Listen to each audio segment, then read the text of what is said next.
since Martinez joined United, there was always questions of whether he could play centre-back in the Premier League. I'm convinced this can't work. And it's still a topic of heated debate to this day. Would pick Martinez up and run with him. There's no question that Martinez can hold his own physically with the best of them, but I do still question it long term, especially given the fact now that the Premier League is getting more and more physical season on season. The era of the big striker is well and truly back. And then you're looking at the set-piece side of the game as well, and that's never been as important as it is right now. So can United truly get back to the very top with Martinez playing at centre-back, or would it be best for him and United if he was moved to centre midfield? Well, I want to try and answer that debate in today's video. As always, guys, drop a like if you enjoy, subscribe if you're new around here, and let's get into it. Go! Let's go, let's go, let's go! This video isn't me saying that Martinez has been bad at centre-back, especially since he's come back from injury for United now. He's been far from it. But it's about getting the best out of him. We all know how good he is with the ball. You look at any ball progression chart and Martinez is near the top of it. So how can we just get more and more out of that then? Because you look at the ball progression from the Arsenal game, who sits at the top for United? That's right, it's Martinez. Obviously you're not expecting United to have a ton of players at the top right of this graph, but Martinez is the one closest to it. Then in other games where United have had more of the ball, have been the dominant team, up against Burnley, Martinez right at the very top. Against Wolves at home, Martinez right at the very top. No one really that close to him. And then in the game up against Aston Villa as well, Martinez only 45 minutes in this game. But he was also playing from centre midfield, and that's why I've put this graph in there. Because this is what Martinez can do with just 45 minutes playing in centre midfield.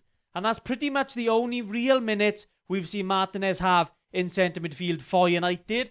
And really, when he joined, I did think eventually he would get a lot more. But this was the stuff that he was doing in that Villa game. Picking up these sort of pockets, getting the ball from the centre-backs, picking it up, 1 and 2 touches, playing the ball further forward. So United really getting on that Villa back line there. There are certain caveats to that Villa game, because obviously Villa did allow United's midfield a lot of time and space on the ball. You wouldn't expect Martinez to get that in every game that he would play in centre midfield. But given the circumstances, he did play very well. But obviously what we know that Martinez is not so good at is the aerial duels. He might not be stat-wise awful at it, but when you watch him, you can see that due to his size, he often doesn't try and engage in the first sort of initial aerial duel. He'd rather sort of let the player either win the ball or let the ball bounce and then try and engage then. And this is the instance from the Arsenal game that I think really highlights that. Arsenal bring on Gyökeres, so immediately then they've got a bit more of an aerial presence up front. Martinez, as the ball is coming to him here, ball coming down from the sky, Martinez is in a very good position. He's got his feet set, he can easily challenge and try and win that ball first off.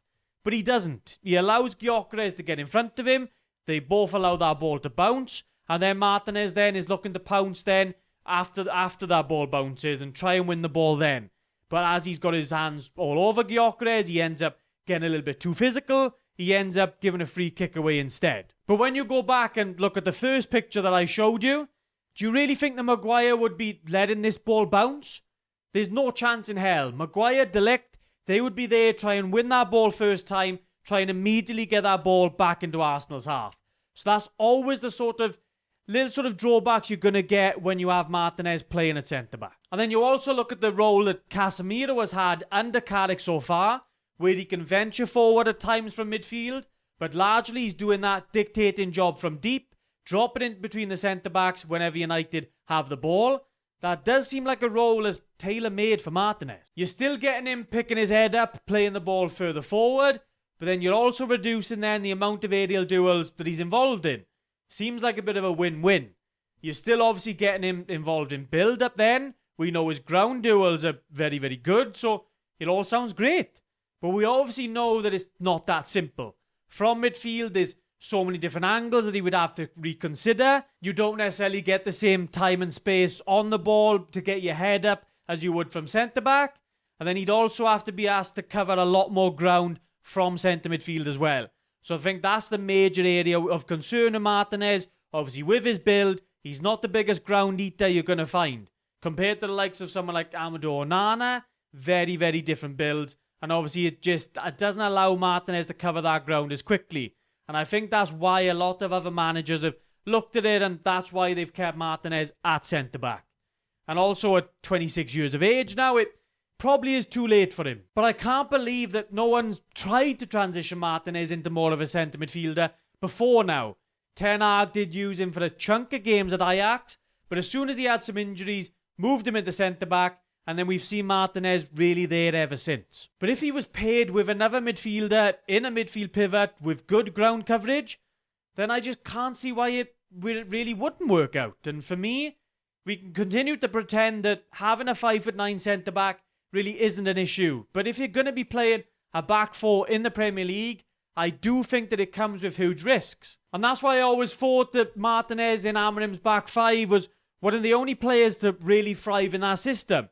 You're having him playing at wide centre-back, less battling with a big centre-back up front. Obviously, you leave the centre-back to do most of that.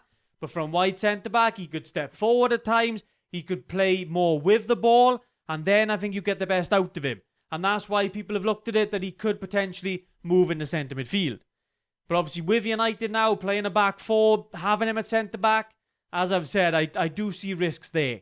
If you're going to be a team that plays largely with the ball, having 60+% possession most games, then it's probably less of an issue. But if you are defending for large periods of the game, that's when the alarm bells start ringing for me. If United's plan is to stick with Martinez being the centre-back, then I do think you still need someone like a Maguire next to him. That aerial dual monster in the same way that Varane was when Martinez was paired with him. And you're also looking at it now with Casemiro leaving United. Are we going to make up for his effectiveness in both boxes as well? Because it isn't just about defending. Scoring from set pieces now is a vital part of life in the Premier League. You just ask the league leaders. And Casemiro has scored some vital goals for United, and we likely need other players in this squad to really pick up that mantle.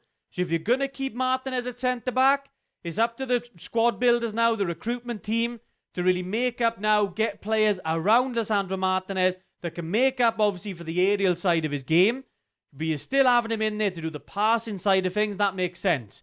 But you've got to have other players in there to complement him then. And that's what good squad building is all about. It is probably too late for Martinez to be making that switch from centre-back into centre midfield.